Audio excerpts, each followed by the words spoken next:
There are a wide variety of experiences in our lives that lead us to amazement. A beautiful sunrise, the wonder of the stars, the complexity of our own bodies. We marvel at these things, often because of God's amazing creation. What caused Jesus to feel that same amazement? Those same elements of creation? Or were there other aspects of life that really astonished Jesus? What made Jesus marvel? Hey, welcome once again, everybody. Welcome to Prairie Lakes. We're really glad that you're here. Happy fall. It's like legitimately fall. Like the calendar says it's fall, and we're like in it. Okay, but we're really grateful that on a fall weekend you've made a decision to join us here. What you're jumping into is week 2 of a series we started last week, and the series is called "What Made Jesus." Fill in the blank, okay? And we're looking at kind of 3 or 4 different things that seem to move Jesus to feel something, say something, do something. We want to get into his mind and heart. Lots of us in this series have also jumped into small groups, and we're just kind of working through some of this material with some other folks at Prairie Lakes in a home or somewhere. So if that's you and you've jumped into a small group, or maybe you've jumped into a small group for the first time, good job. Okay, or maybe it's the first time in a long time. And good job. Connecting relationally it's just a big deal. It's one of the big steps around here. So we're excited about that. Okay, let's jump into where we're going this weekend. I'm going to ask you a question. Here's the question. Have any of you ever taken any personality assessments? You ever taken an assessment that's kind of supposed to give you an insight into who you are and how you're wired? DISC, colors, Myers-Briggs, StrengthsFinder, Enneagram, any of those? If you haven't, if all of those are completely foreign, my guess is you probably are friends with someone who has. And on our staff at Prairie Lakes, we actually do a bunch of those. Even several of those that I listed and we do them for every single one of our staff. In fact, for every single one of our staff, we've made this resource, and we call it a baseball card.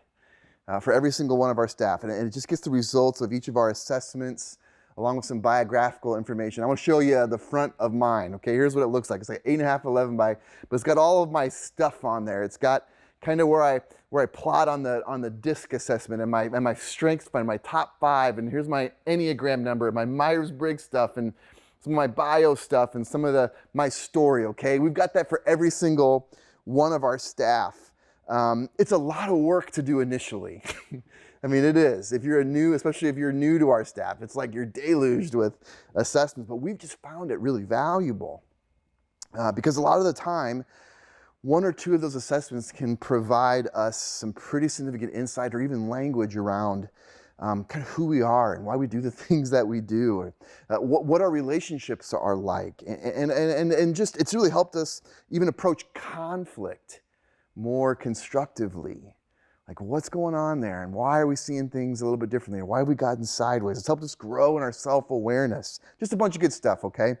Now, as cool as that is, and as great as that is, there can be a little bit of a dark side to it.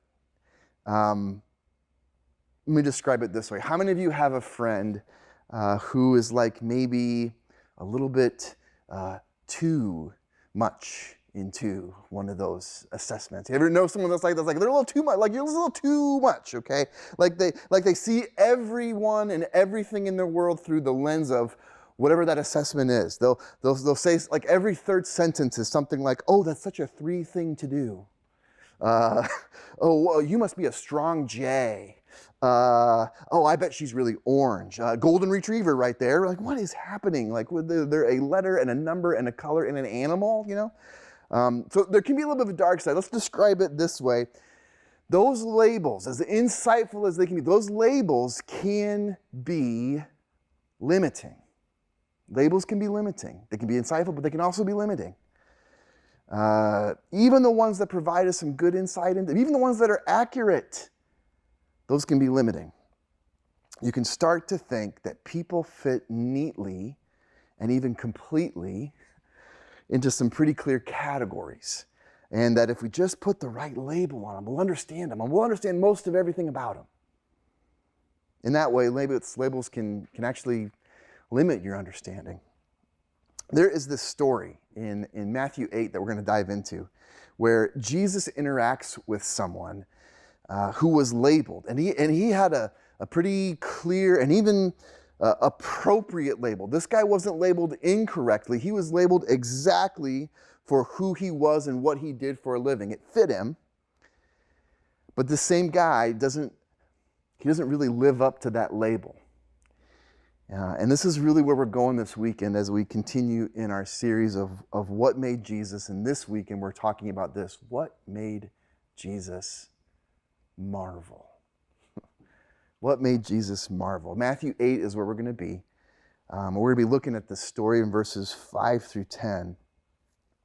So we'll have the verses on the screen for you. If you've got your Bible in front of you, we really encourage you to get in it yourself. But follow along with me. We're going to be in Matthew 8, again, verse 5. We're going to get this story. So read along with me. Verse 5 says this: when Jesus had entered a town called Capernaum, a centurion came to him. A centurion came to him asking for help, okay? So this guy was a centurion. He was a centurion. That's his label. And here's what this label meant to you if you were in the crowd that day and you were a Jewish person like Jesus was, and you saw this centurion, you heard him speak. Here's what the label of centurion, as soon as you saw this guy walking towards you, here's what you knew about him, okay? The label of centurion is a Roman military commander of 100 troops, centurion. He commands 100 guys, 100 soldiers. And as such, there's a political implication to that. That's part of the label of being a centurion. If you were a centurion, and I'm a Jewish person, I think you're kind of a scourge that's running my country. I don't get to have my own army. I'm under the thumb of yours. You're a scourge. You shouldn't be here. I don't like the fact that you're here. I can't do anything about it, but I hate it. Politically, you're different than me. There's a secular part of that label. Like you and I, we don't see the world the same way. You don't share my values. You don't share my faith. You are the antithesis of everything I think this world ought to be and the people ought to be in it. There's a secular, almost a religious implication to that. And finally, this label of centurion, there's a coercive nature about it. Like you are a real threat to my life. You could run me through right now if you think that's what you ought to do. And I can't do a doggone thing about it because there's 100 guys behind you. Right? There's political, secular, coercive. This is the label of a centurion if I'm a Jewish person. Now, we don't see it here in Matthew's account. But Luke, another gospel author, he also tells the same story in his account, and he adds some color and some details to actually who the centurion was. Here's what he lets us in on about who this centurion in particular, this particular one was. In Luke 7, it says this: the centurion heard of Jesus, and he sent some elders of the Jews to him, asking Jesus to come and heal his servant. When they came to Jesus, these elders pleaded earnestly with Jesus, saying this man deserves to have you help, Jesus, have you do this, because this man, this centurion, he loves our nation, Israel, and he even built our synagogue, our place of worship. So in Luke's account, the centurion sends some of the Jewish elders to Jesus. He's communicating to Jesus through these elders first. And then when Jesus is on his way to help this guy, the centurion sends another messenger in Luke's account that's going to say what we're going to see in Matthew, what the centurion says, okay? But just get the point here. Already, this guy doesn't really fit the label. He's not like a lot of the other centurions. He doesn't really fit. And he doesn't fit the label in the best possible of ways. Now think about that just for a second, because I think we love stories like that. We love stories where someone has a label, but they don't live up to that label in the best possible of ways. These are the feel-good kind of stories that we love, where someone doesn't live up to the label in a good way. It's the kid who maybe grows up maybe in poverty or maybe a little bit poor, or maybe it's a single-parent household and maybe it's on the tough side of town, but they achieve something. They don't fall into all of the traps that poverty kind of puts in front of them. They don't live up to their label in a great way. It's that feel-good story. It's the 5-star athlete who could be just a jerk and super prideful, but they're not. They're really gentle and they're super humble. Maybe they even serve in their community or even their church. It's the story of like the sentimental cutaway video. You know what I'm saying? Like in the Olympics, right? There's this killer athlete, but then the sentimental music starts and there's strings and you see this like podunk Midwestern town and their humble beginnings, or it's the reality TV show. They've got this incredible voice, but they come from such, or the college game day. You know what I'm saying? Right? That tugs at our heartstrings, these kinds of stories. Humans at their best when they don't live up to the label. And it's the same for these Jewish elders here. Hey, Jesus, we know he's a centurion. We know. But he's one of the good ones. He's one of the good ones. He loves us. He even loves our country. You get that? He loves our country. And he's even helped us to build our church. What a feel-good story. What a feel-good story. We want those kinds of people to succeed, right? We want good things coming those kinds of people's way. We root for them. We do. Why? Because just like the Jewish elders said to Jesus, hey, they deserve it. There's a label, right? The deserving good person label. We're pretty familiar with that. It's one that we're pretty familiar, okay? The label of being a good person, right? The label of being a good person. People who are uncommonly kind and generous in a rare way, or they surprisingly don't live up to their label, or these are the people that are deserving. We just want good people like that to get good things. They're deserving. And that should be a label that Jesus can get behind, you would think. You would think. What a guy, what a great story. This is a no-brainer. Dude is a Roman who actually loves our country. He's a pagan who actually helped build our church. Send a film crew as you help him, Jesus. This is a story we want to capture and promote. I think even today, 2022, we kind of fall over ourselves when we encounter these kinds of people, when we Christians encounter these kinds of people, we church people, we fall over these kinds of stories. Whenever we get a hint that someone who's got some power or influence, someone famous, maybe a famous athlete or a celebrity or a politician, whoever, when we get a hint that they might have some kind of faith in Jesus, or that they don't really live up to that label, when they might be for us, or they may even be like one of us. Whenever we encounter it, we love that. We do. We love it. We become huge fans without knowing really anything about them. Sometimes overnight. But this centurion, this centurion isn't just some famous guy who tweeted a Bible verse, right? This guy actually put his money where his mouth is. He doesn't want any accolades, Jesus, none. Get this, all he wants is for you to heal his paralyzed servant. And I dare you to think of a more deserving guy. Here's the thing. Jesus didn't marvel at any of that. None of that is what moved him.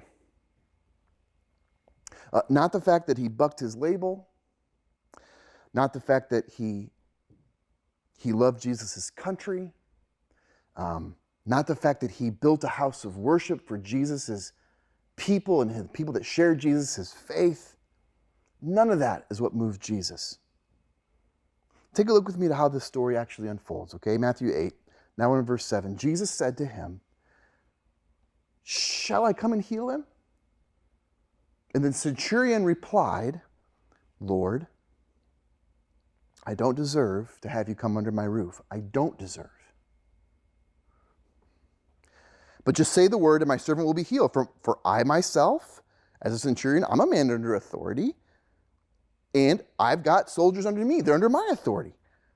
I tell this one, go, and he goes. I tell that one, come, and he comes. I say to my servant, do this, and he does it." And when Jesus heard this, he was amazed.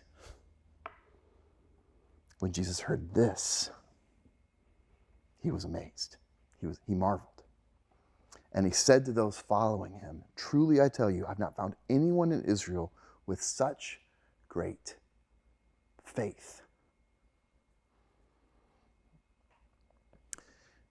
Jesus wasn't moved primarily by his kindness, because this centurion was a kind guy. He wasn't moved by this centurion's generosity, even though he was.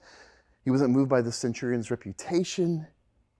While each of those things were super good, they weren't the things that made this centurion deserving, that moved Jesus. And that's worth unpacking, okay? Because with Jesus, good doesn't equal deserving. It's not like it is with us. What moves Jesus isn't how good we are or aren't. What moves Jesus, what makes him marvel, is how much faith we have in him. What was he moved by? What made Jesus amazed? When he looked at this centurion, what made him marvel? It was the centurion's faith. Now, before we unpack that, we're going to unpack faith a little bit here. I just want to be clear, though, before we do. Jesus was willing to help this guy before he saw how much faith he had. Okay? He was willing to help this guy before he saw how much faith he had. Verse 7 indicates as such. The translators in Matthew frame it up as like a question. Shall I come and help him? But the grammar actually says it can be framed up either as a question or a statement. Verse 7 could read, hey, shall I go? Should I go? Or it could read, I should go. On my way. It can read either way. And as Luke tells the story, Jesus is actually on his way already when he hears what Matthew's just told us he said. He's already made the decision to go help him before he hears of the centurion's faith. What moved Jesus to help was just Jesus. But what made Jesus marvel isn't this guy's reputation. It's not the life that he lived. It's not what he did. What made Jesus marvel was the centurion's faith. Okay, so now let's dive into what we mean by faith, because that's a word, that word faith, that's a word that's so familiar to us that it kind of starts to mean a bunch of different things.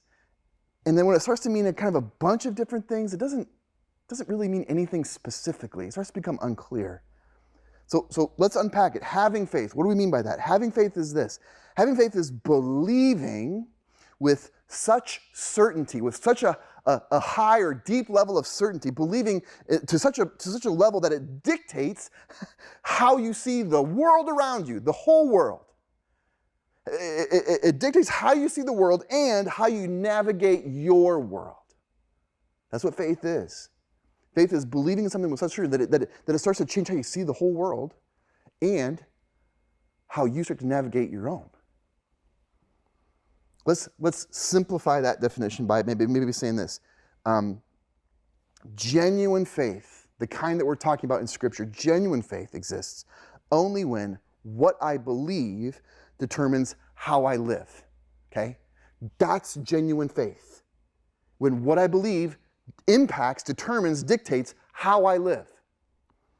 Which I think starts to illuminate how some of us might be in danger of either watering down or maybe misunderstanding this concept of faith. Some of us, we just kind of water it down, I think. Here's how. We water down faith when we boil it down to just being a set of ideas that I think are true, and they just exist in my mind. And I agree with those ideas, or I ascribe to those ideas. It's almost like a brand or a t-shirt or a tribe. I'm this or I'm that. It's just a label. And the label exists only in my mind. And if I were to talk about it, I'd say, this is what I believe. But the reality is anyone can do that. Anyone can do that. Anyone can say that they agree with a set of ideas, even religious ones. Anyone can say that I believe in God or I have faith in Jesus. I mean, fine, okay. But there's a real difference, isn't there, between those who just have that kind of faith and those who have it to the level that it causes them to see the world differently and navigate it differently. I want to tell you a story that I think maybe illustrates this, okay? And again, it's fall. It's legit fall. And you know, if you've heard me talk about the fall, you know where I'm going already. I'm going to talk about deer hunting. Yeah, I know. But it's one of my favorite times of year. It is. And here's one of my favorite things about having a hobby that gets me outside, okay? And especially gets me outside at these times of year. In this part of our country, in this time of year, what you're going to see is you get to see the world change. I mean, it's super cool, right? Because right now there are still leaves on the trees and they're starting to change. The leaves are starting to change. But a few weeks from now, just full fall colors, maybe even not even that much. Full fall, just gorgeous. Getting out in that is awesome. And you think if you continue outside, you know, a few weeks from then, there's no more leaves. And then maybe a few more weeks, or maybe not, we're starting to have that 4-letter word, snow, right? And I love that, okay? I know everybody does. Cold temps, just a different kind of beautiful. Up on our farm, where I get to experience this, we've got a few hundred acres of timber. And through this timber, the Wapsipinicon River runs through it. And a couple of 100 yards from the Wapsi, and this is where a lot of these small rivers in Iowa are, there's some like switchgrass that grows up, and there are these creeks that kind of feed into the river. And these creeks, some of them are deep enough where if you stepped in them, you stepped in that creek, that water is going to go up and over your boot, and you're going to have kind of a cold, miserable day of cold, wet feet, all right? So there's been more than a few times where if I'm out there in December, you know, the temperatures have fallen enough where that creek's going to start to freeze over and freeze up. But I'm going to get to that creek, and I got to cross that creek, and I got to ask myself this question: how frozen over is it really?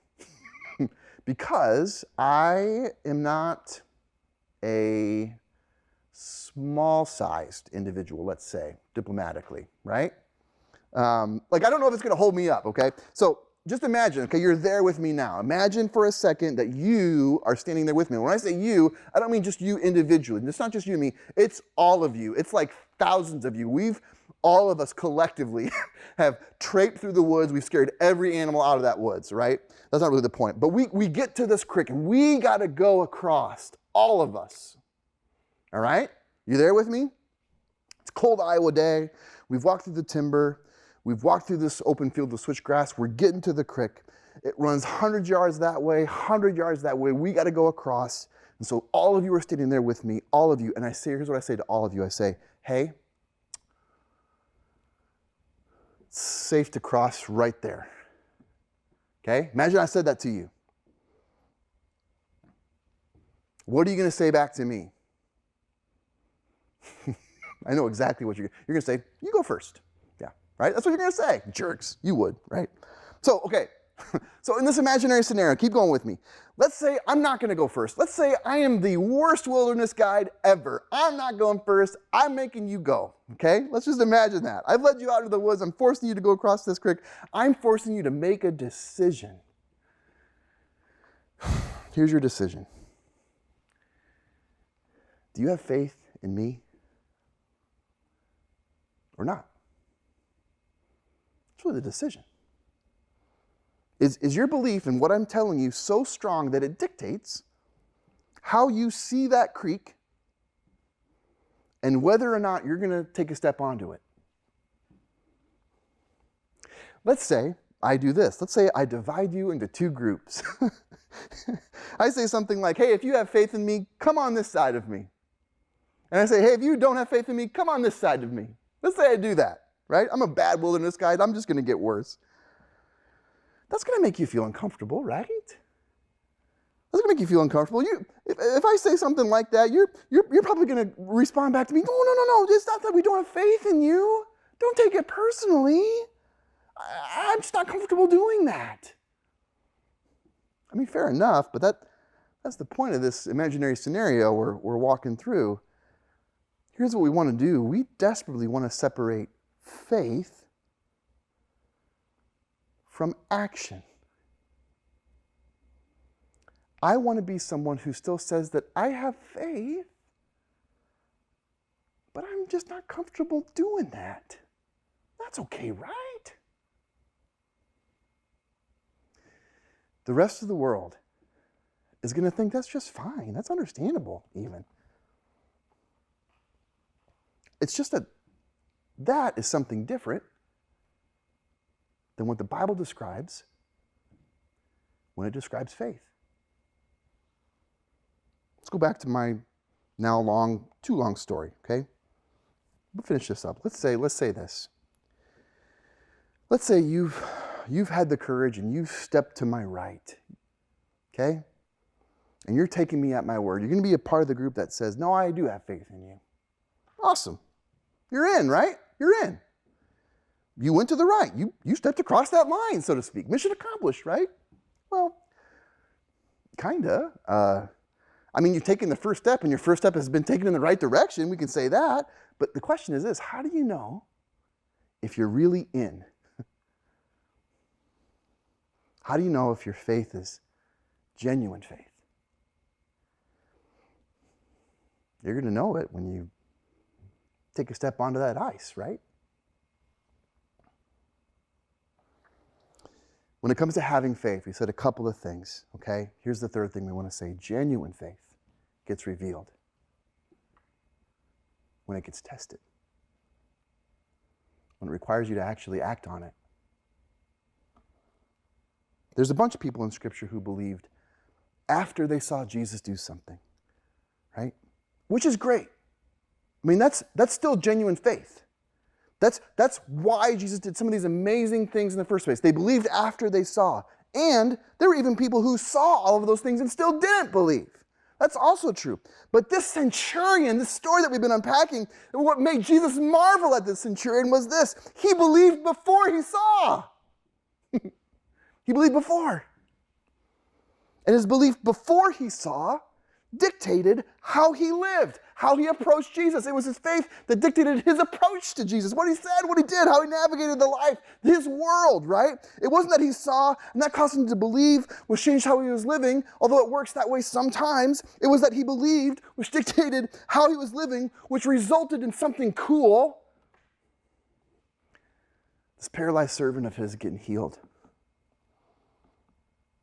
The centurion approached Jesus the way that he did, not because he thought he deserved his help.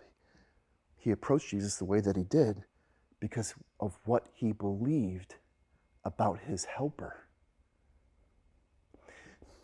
The centurion approached Jesus the way that he did, not because he thought he deserved Jesus' help, because of the way he was living and his reputation, blah, blah, blah. No. He approached Jesus the way that he did because of what he believed about his helper. There's some more color to the centurion's story that doesn't show up in either account, but it's still true, okay? The elders, in Luke's version, the elders who were acting as the centurion's delegation, those Jewish leaders who were campaigning for this guy to Jesus, those Jewish elders who were such big fans of the centurion probably still would have never dared to step in the centurion's house, even if they were his invited guests. They wouldn't have. Because to them, the centurion was unclean. He was someone who would make them impure. They were the centurion's fans because of how he treated them, but they were never going to be his friends. And this centurion knows that as he's approaching another Jewish person, Jesus. He knows that. Which makes his response to Jesus all the more amazing, because what the centurion is doing in response to Jesus is this: hey, I know you can't come all the way. I know you can't. You believe that I'm going to infect you with whatever Gentile disease I've got, apparently. You've got to keep your distance. I'm not trying to make you do something that's uncomfortable or going to make you violate your convictions. But just saying the words from wherever you are, that's enough. That's enough for me because of who I believe you to be. I don't need you to come. I don't deserve you to come. All I need for you is to speak. That's a confession that some of you probably, even now in this moment, need to make. That's a confession that some of us need to make, right? I don't need you to come, Jesus. I don't deserve for you to come, Jesus. I don't need you to show up in the way that I feel like you ought to show up, in the way that I feel like you should show up, in the way that you're obligated to show up. No. Who am I, Jesus? Who am I to tell you what you need to be and how you need to be and when you need to be? I don't deserve that from you. I don't need that from you. All I need is for you to speak. There's a confession. Because if you do, Jesus, I believe you have the authority to speak anything into existence with the word from wherever you are. Remember what we said as we defined faith for the first time. Just the top of the slide. Here's what we said. Having faith is believing with such certainty that it dictates how you see the world and how you navigate your world. Now with this Centurion story firmly in view, here's what we can say. When you have faith in Jesus in that kind of way, sometimes seeing is believing, but other times believing is seeing. Sometimes seeing is believing. Sometimes that's how it works. Sometimes it's this amazing thing and you go, oh God, you're with me. Oh Jesus, you love me. Sometimes it works that way because Jesus is super gracious. But other times, maybe even most of the time, sometimes believing is seeing. It's the belief that comes first and then you see something. That's what the centurion was saying. You don't have to be here to do it, Jesus. You don't have to. I don't need to see you with my own eyes. It's not how it has to work because that's not how it works for me in my context. I just tell a guy to go and come and they come. I don't need to see it. I just know they're going to do it because I have this authority. And if this is true for me, Jesus, with my small little 100 soldier contingent, how much more must it be for you, Son of God, with all the authority in the world? That's why the centurion calls him Lord. Because he rightly recognizes this truth. But despite there being so much in the world that isn't right in our eyes, and there's a lot, despite there being so much in our world that stands against the lordship of Jesus, and there's a lot, despite those being true, Jesus is still in charge of it all, and everyone in it is under his authority. That is still also true. With the centurion, it wasn't, if you're really Lord, then why is my servant paralyzed? Or unless you heal him, I'm not going to believe that you're Lord. No. It was this. You are Lord, Jesus. You are. And with one word, you can make him whole if you simply speak it. Doesn't mean that you will, but you could. And if you do, that's how it'll be. It's this amazing faith. This amazing faith, okay? Here's what we're going to do, okay? I'm going to have the weekend hosts come up and they're going to walk you through some stuff. But here's the question. I want you to kind of walk through prayerfully in the room together, okay? Here's the question. What kind of faith do you need to have that would make Jesus marvel? Is there somewhere in your life where if you decided to take Jesus at his word, to see it differently and approach differently with that kind of faith, that it would just make Jesus' jaw drop? Where in your life do you need to have the kind of faith that the centurion has that would just make Jesus marvel? Let me pray, and then we'll interact with that. Father in heaven, thank you for this story, how challenging, but how inspiring and encouraging it is. God, that it's not about the life that we've lived and how good or not good or deserving or undeserving we are, but it's simply like, what do we believe, really truly believe in our heart about who you are, Jesus? And the life that's available for us, God, would you continue to grow that kind of faith up in us and give us insight into where that might be. Jesus, in your name we pray. Amen.